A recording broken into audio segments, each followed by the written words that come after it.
Britain's decision to suspend arms exports to Israel has received criticism from both pro-Israel and anti-Israel groups. ILTV's Ariel Lahiani is at the British Embassy in Tel Aviv now with more details. In a very controversial move, Britain has decided to suspend 30 of its 350 arms export licenses to Israel. Now, this decision comes following a government review citing concerns that the equipment may be being used in Gaza in ways that breach international humanitarian law. Now, this news has of course sparked heated reactions both amongst pro-Israel groups but also those who demand that more stringent restrictions should be put into place. More in the following report.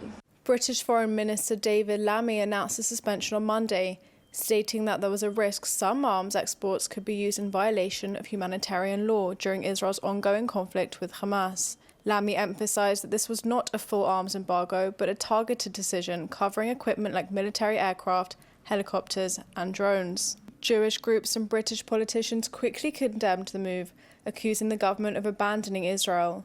Israeli Prime Minister Benjamin Netanyahu labelled the decision shameful, warning it would embolden Hamas. On the other hand, some human rights groups and political figures argue the suspension doesn't go far enough, criticising exemptions, especially for parts used in F-35 fighter jets. Britain's decision reflects growing tensions at home between pro-Israel and pro-Palestinian groups.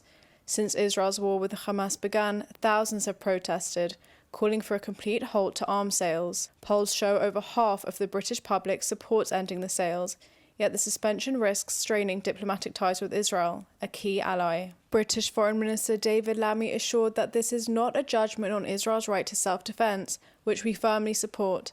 However, we must ensure that our arms exports align with international law.